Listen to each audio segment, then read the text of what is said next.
Hello प्यारे बच्चों, कैसे हैं आप? इस सुहाने मौसम का आनंद ले रहे होंगे क्योंकि आकाश में बादल उमड़ घुमड़ रहे हैं। बहुत सुहाना मौसम है। आइए, आज आपका संस्कृत हिंदी क्लासेस में स्वागत है। क्लास 12th यूपी बोर्ड के अंदर मैं Tilal lecturer GRB inter college Rath Hamirpur Uttar Pradesh से।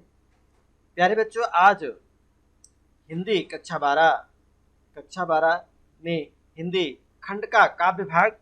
इसके पहले जो आपने वीडियो देखा उसमें सूर्यकांत त्रिपाठी निराला जी द्वारा विरचित बादल का राग और बादल के राग से के माध्यम से लेखक ने सूर्यकांत त्रिपाठी निराला जी ने बादलों से क्या प्रार्थना की है, इसका आपने भावपूर्ण मनोहारी सुंदर आनंद लिया है। और आज आप एक अनुपम सुंदरी संध्या सुंदरी, जिसको हम संध्या गीत के नाम से जानते हैं, इसको संध्या गीत भी कहा जा सकता है। संध्या गीत संध्या सुंदरी का आप अध्ययन करेंगे।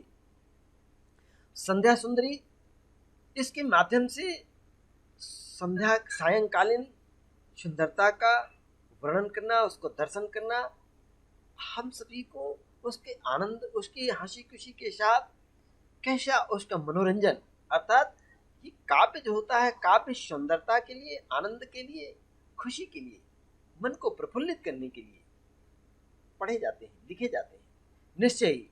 तो आज आप संध्या सुंदरी का आप अध्ययन करेंगे और इस संध्या सुंदरी के माध्यम से लेखक ने किस तरीके से संध्या को एक सुंदरी बना दिया है, एक परी बना दिया है, इसका आप अध्ययन। तो ये तीसरा भाग है इस पाठ से संबंधित, सूर्यकांत त्रिपाठी निराला जी द्वारा विरचित है।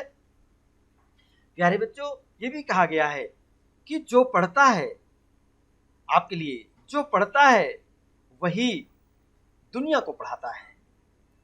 जो पढ़ता है वही दुनिया को पढ़ाता है। और आज किया हुआ मेहनत कल रंग लाता है। तो आज जो आप मेहनत कर रहे हैं, जो आप पढ़ रहे हैं, निश्चय ही कल आपके जीवन में उत्साह, एक नया संचार पैदा करेगी, आत्मविश्वास दिखेगा।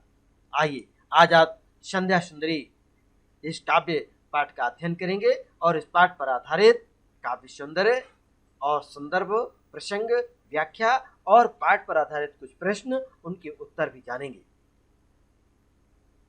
ये संध्या सुंदरी है।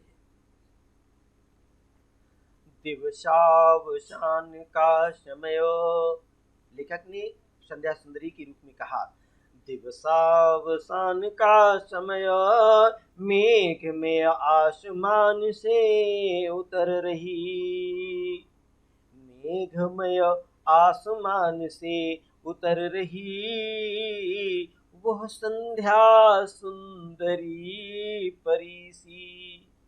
कैसे उतर रही है, कहाँ से उतर रही है? दिवसान का समय, अर्थात दिवस माने दिन, अवसान माने सूर्य अस्त होने का समय, अर्थात सायंकालीन समय, इसको संध्या कहते हैं।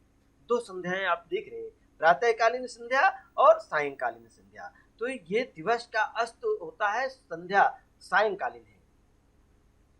तो दिवसावसान का समय, मेघमय आसमान से उतर रही है, वो संध्या सुंदरी परी सी। कैसे उतरे?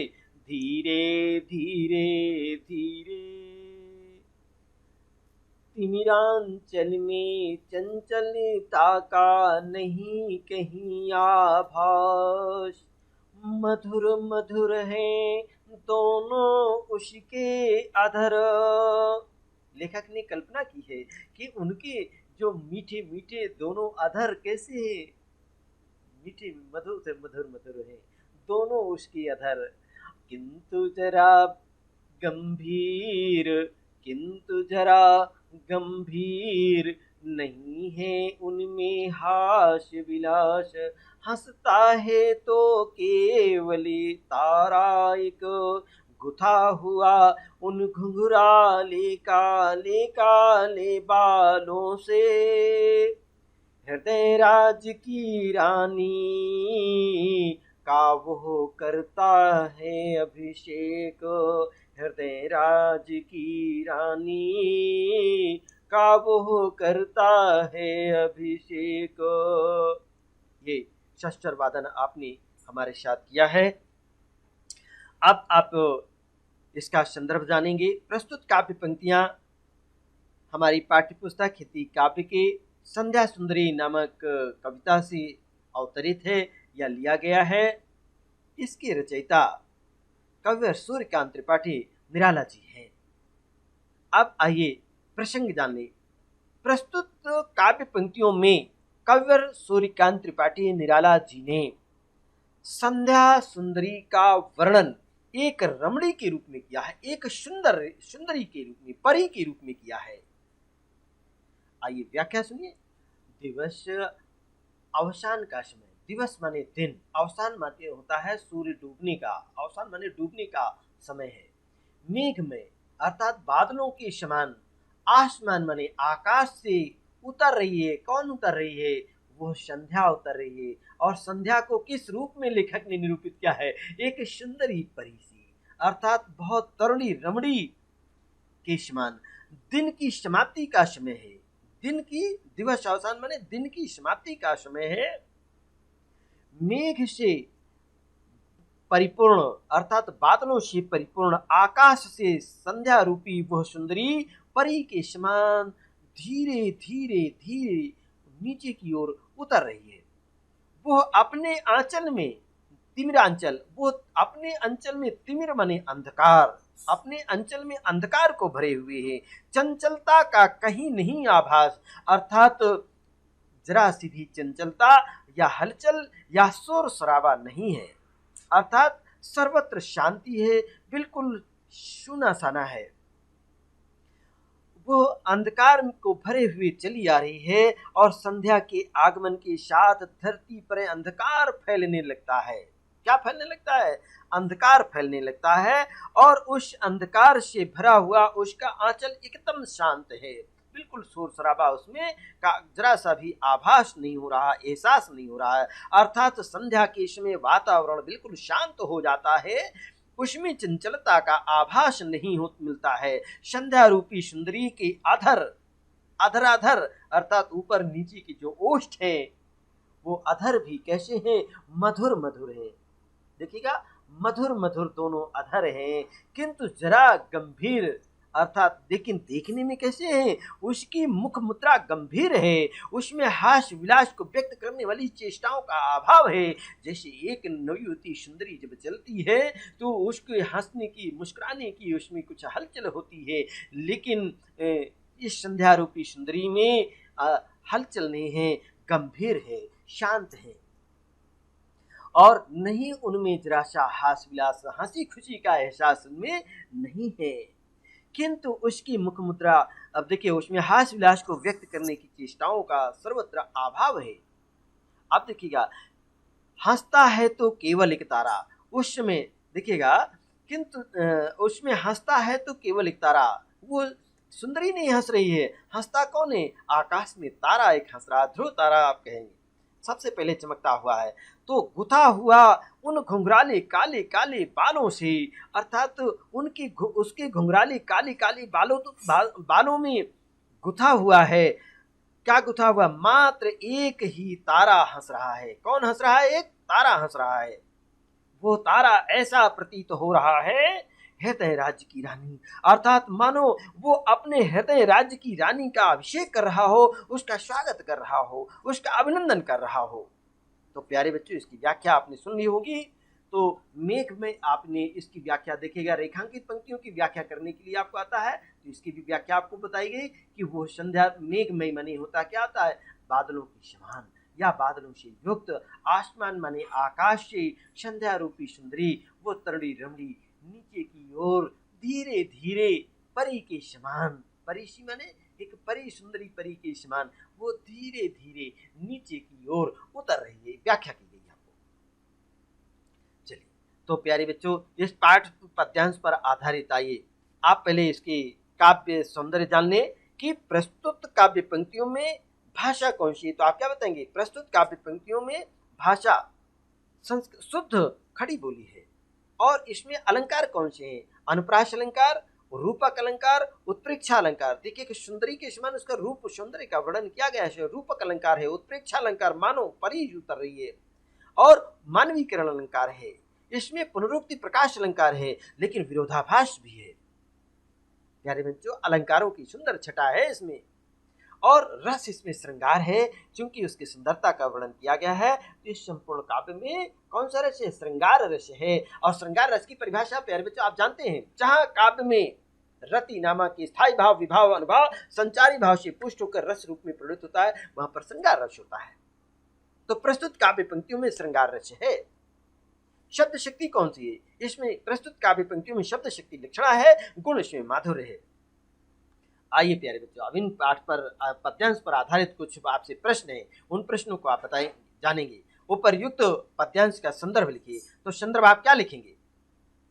लिखेंगे संदर्भ आप उपर्युक्त पद्यांश का संदर्भ। उपर्युक्त पद्यांश हमारी पाठ्य पुस्तक हिंदी काव्य की संध्या सुंदरी नामक पाठ से लिया गया है। इसके रचयिता सूर्यकांत त्रिपाठी निराला जी हैं।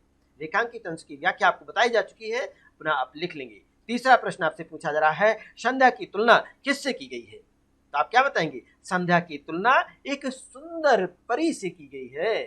कितना सुंदर, देखिए सटीक प्रश्न का उत्तर आपको मिल रहा है। चौथा प्रश्न आपसे पूछा जा रहा है, उपर्युक्त पद्यांश में किस समय का वर्णन किया गया है? तो उपर्युक्त काव्य पंक्तियों में पद्यांश में शायद संध्याकालीन समय का वर्णन किया गया है। पांचवा और अंतिम प्रश्न है, संध्या सुंदरी किसके समान धीरे धीरे धरती पर उतर रही है? तो आप क्या बताएंगे? संध्या सुंदरी संध्या सुंदर परी के समान। किसके समान? सुंदर परी के समान धीरे धीरे धरती पर नीचे की ओर उतर रही है। कहाँ उतर रही है? नीचे की ओर उतर रही है। तो प्यारे बच्चों, ये प्रश्न थे, और प्रश्न पर आधारित ये उत्तर भी आपको दिए गए हैं, और इन उत्तरों को आप अपने डायरी में, अपने नोटबुक में नोट कर लें और तैयारी कर लें। ऐसे ही प्रश्न पेपर में पूछे जाते हैं, आपको देना होगा। आपका 7 नंबर के प्रश्न दिए गए हैं। चलिए अब अगला पद्यांश लेते हैं। देखिए ये आपको दिया गया है, आलस्ता की। आप इसको पढ़ेंगे हमारे साथ।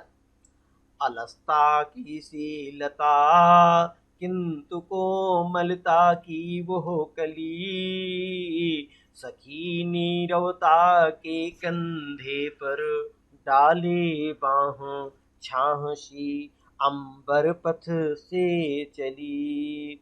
नहीं बजती उसके हाथों में कोई वीणा, नहीं बजती उसके हाथों में कोई वीणा, और नहीं होता कोई अनुराग राग आलाप। नूपुरों में भी रुनझुन नहीं, सिर्फ एक अव्यक्त शब्द सा चुप चुप चुप है गूंज रहा सब कहीं। अलसता की सी लता, किंतु कोमलता की वो कली। तो प्यारे बच्चों, इसका संदर्भ पहले आप बताएंगे। संदर्भ जान ले। प्रस्तुत काव्य पंक्तियां हिंदी काव्य के संध्या सुंदरी नामक, या हमारी पाठ्य पुस्तक हिंदी काव्य के संध्या सुंदरी नामक शीर्षक या कविता से अवतरित है। इसके रचयिता कविवर सूर्यकांत त्रिपाठी निराला जी हैं। ये संदर्भ आपने जाना। प्रसंग आप जान लें। प्रस्तुत काव्य पंक्तियों में, प्रसंग क्या है? प्रस्तुत काव्य पंक्तियों में संध्या की नीरवता एवं निस्तब्धता का सजीव चित्रण किया गया है। ये प्रसंग हो गया। तो आइए अब इसकी व्याख्या सुनेंगे।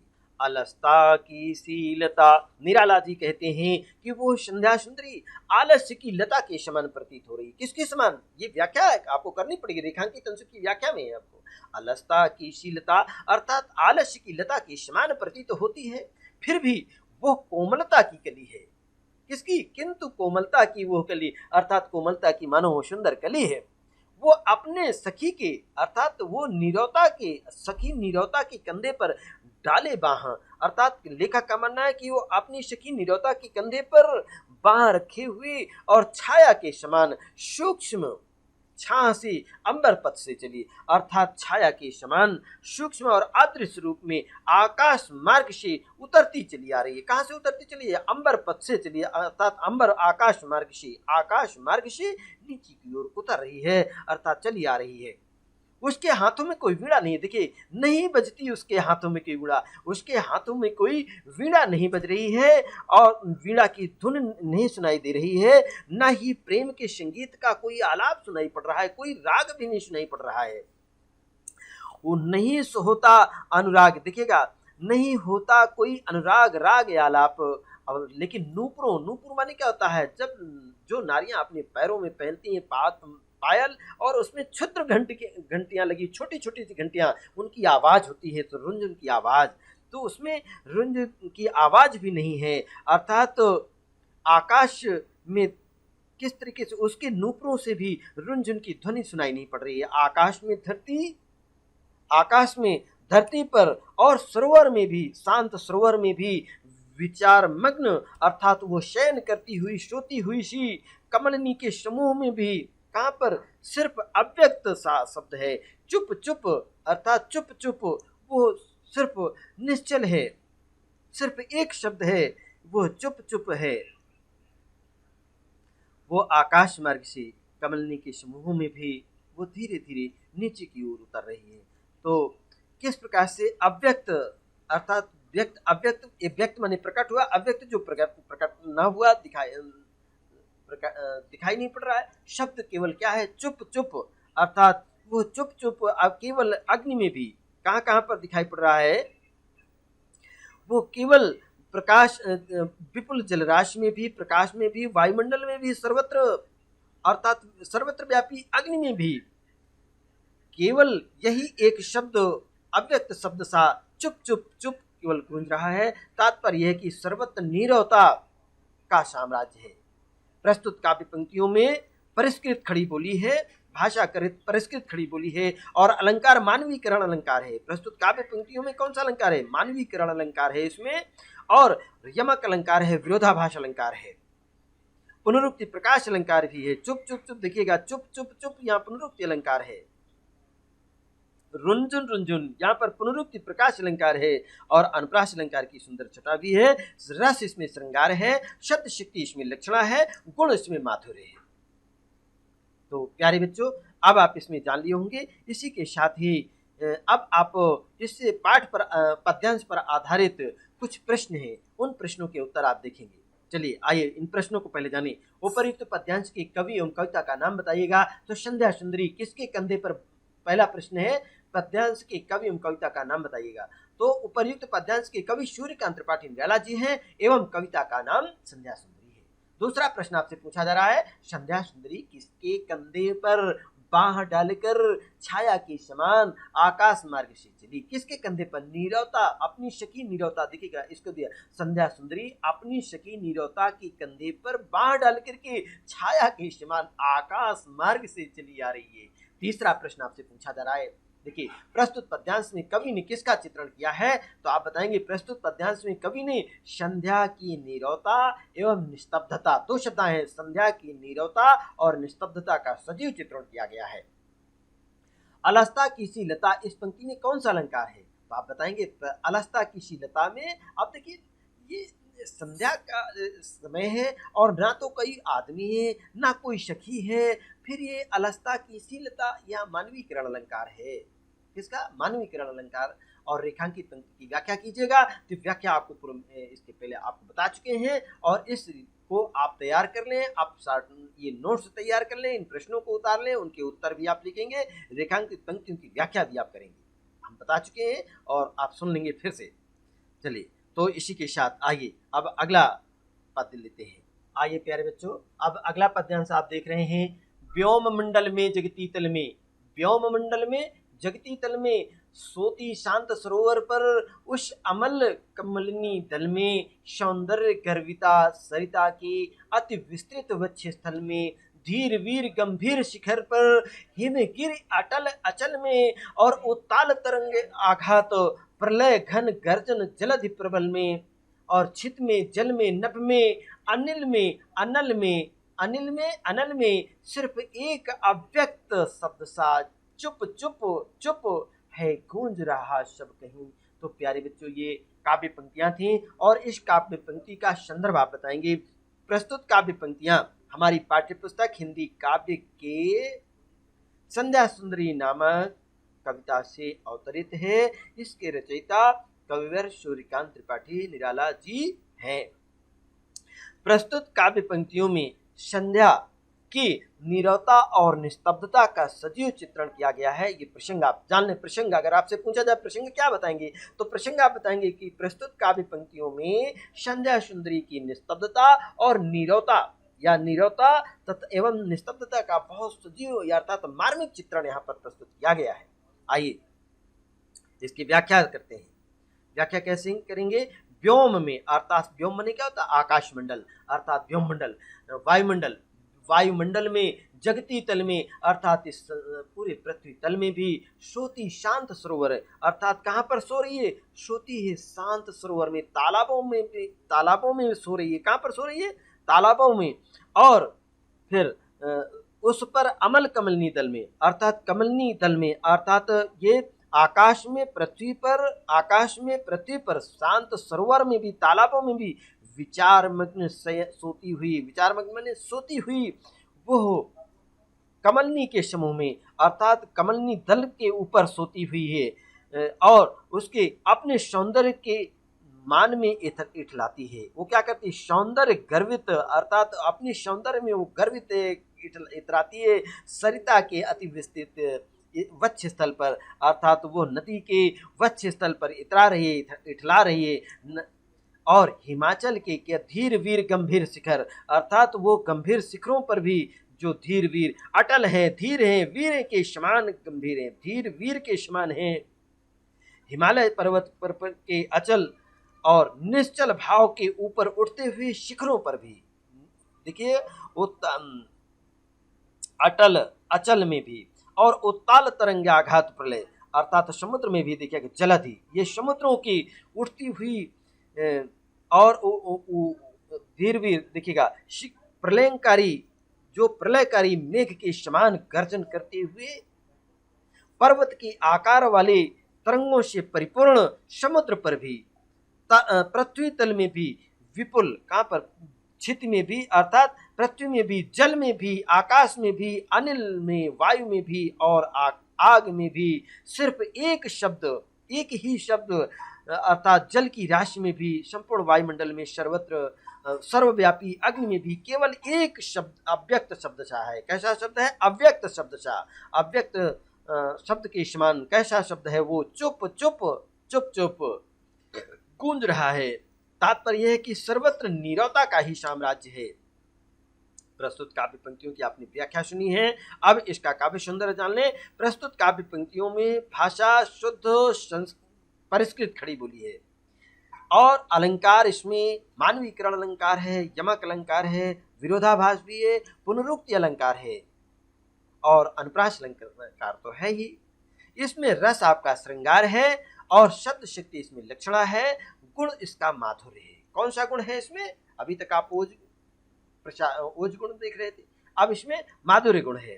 तो अब आप इससे पद्यांश पर आधारित कुछ प्रश्न हैं, उन प्रश्नों के उत्तर भी आपको हल करने हैं। आइए देखेंगे, ये प्रश्न आपको दिए गए। कवि की दृष्टि में कौन सो रही है? तो आप क्या बताएंगे? कवि की दृष्टि में कौन सो रही है? तो आप क्या? कवि की दृष्टि में संध्या रूपी सुंदरी सो रही है। कौन सो रही है? संध्या रूपी सुंदरी, रूपक अलंकार से। दूसरा प्रश्न आपसे पूछा गया है, देखिए, वो ताल तरंग आघात प्रलय घन गर्जन जलधि प्रबल में का अर्थ स्पष्ट कीजिएगा। तो इसका आप अर्थ लिखना है आपको। दूसरा प्रश्न है, समुद्र में उठती हुई उत्ताल तरंग आघात जलध, जलधि माने क्या होता है? समुद्र, अर्थात समुद्र में उठती हुई लहरों के प्रहार से और भयंकर या प्रलयंकारी बादलों की ध्वनि पृथ्वी और आकाश के बीच में, जल में और आकाश में, वायु में, अग्नि में व्याप्त है, सर्वत्र व्याप्त है। रेखांकित अंशों की व्याख्या कीजिएगा। व्याख्या आपको बताई जा चुकी है, आप पुनः सुन लेंगे वीडियो से। और चौथा प्रश्न आप जान लें, धीर वीर गंभीर शिखर पर में कौन सा अलंकार है? तो आप क्या बताएंगे? धीर वीर गंभीर शिखर पर इसमें अनुप्रास अलंकार की सुंदर छटा है। देखिए, धीर वीर गंभीर शिखर में अनुप्रास अलंकार है। वर्णों की आवृत्ति जहां होती है वहां अनुप्रास अलंकार होता है। और अंतिम प्रश्न आपसे पूछा गया, इस पाठ का शीर्षक और कवि का नाम लिखिए। तो आप क्या बताएंगे? इस पाठ का शीर्षक है प्रस्तुत पाठ का शीर्षक संध्या सुंदरी और कवि का नाम सूर्यकांत त्रिपाठी निराला जी है। तो ये आपने प्रश्नों के उत्तर भी जान लिए हैं और इनको अपने नोट्स में तैयार कर लें, लिख लें। ये प्रश्न बहुत ही इंपॉर्टेंट है, परीक्षा में आते हैं और इससे पूछा जाएगा। चलिए अब अगला पद्यांश लेते हैं। और ये और क्या है कुछ नहीं, संध्या सुंदरी क्या है ये पद्यांश है। और क्या है कुछ नहीं, मदिरा की वो नदी बहाती आती। किसकी नदी? मदिरा की वो नदी बहाती आती, थके हुए जीवों को वो सा स्नेह प्याला एक पिलाती। किसको? थके हुए जीवों को वह सा स्नेह प्याला एक पिलाती, सुलाती उन्हें अंक पर अपने, दिखलाती फिर विस्मृति के अगणित मीठे सपने। अर्धरात्रि की निश्चलता में हो जाती जब लीन, अर्धरात्रि की निश्चलता में हो जाती जब लीन, कवि का बढ़ जाता अनुराग, कवि का बढ़ जाता अनुराग, विरहा कुल कमनीय कंठ से, आप निकल पड़ता तब एक विहाग, आप निकल पड़ता तब एक विहाग। तो आइए प्रस्तुत काव्य पंक्तियों का संदर्भ आप पहले बताएंगी। प्रस्तुत काव्य पंक्तियां हमारी पाठ्यपुस्तक हिंदी काव्य के संध्या सुंदरी नामक कविता से अवतरित है। इसके रचयिता कविवर सूर्यकांत त्रिपाठी निराला जी हैं। तो अब आइए इसकी संदर्भ आप जान लें। प्रस्तुत काव्य पंक्तियों में संध्या के कल्याणकारी स्वरूप का चित्रण किया गया है कि संध्या का कल्याणकारी, कैसे लोगों को कल्याण की भावना अर्थात परोपकार की भावना इसमें है और आप सभी के अंदर परोपकार की भावना होनी चाहिए। जब ये संध्या से उम्मीद की गई है तो हम आप भी मानव है, एक दूसरे का कल्याण करना चाहिए, परोपकार करना चाहिए, तो सीखेगा। चलिए व्याख्या करते हैं।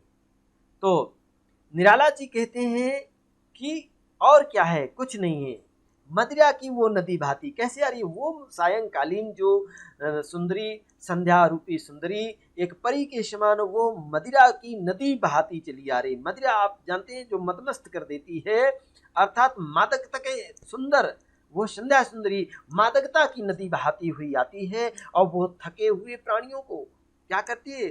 थके हुए प्राणियों को बड़े प्यार के साथ, बड़े स्नेह के साथ उनको एक एक प्याला वो मदिरा का अर्थात मादकता का वो प्याला उनको पिलाती हुई आ रही है। सुलाती उन्हें अंक पर अपने, अपने अंक मानी गोद होता है, उसे उन्हें सभी प्राणियों को अपनी गोद में सुलाती हुई आ रही है, सुलाती जा रही है और समस्त प्राणियों को चेतना शून्य होकर के उन्हें अपनी उसकी गोद में सो जाते हैं।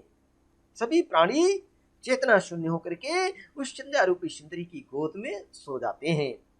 सोते समय वे प्राणी इतनी बीती हुई बातों से संबंधित अनेक प्रकार के मीठे मीठे स्वप्न देखते हैं। क्या करते हैं?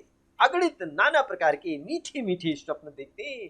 अर्धरात्रि की निश्चलता में हो जाती जब लीन, जब वो अर्धरात्रि आधी रात जब बीत जाती है तो जब संध्या की आधी रात की पूर्ण शांति में विलीन हो जाती है तब कवि के हृदय में प्रेम भाव जागृत हो जाता है, एक अनुराग उत्पन्न हो जाता है, कवि के अनुराग अर्थात प्रेम भाव जागृत हो जाता है और उसकी विरह व्यथा विहाग के रूप में अर्थात एक गीत के रूप में, विहाग माने क्या होता है? एक गीत के रूप में, एक राग के रूप में उसके कोमल कंठ से व्यक्त होने लगता है, अर्थात गाने लगता है। कौन गाने लगता है? अरे लेखक गाने लगता है, कवि गाने लगता है।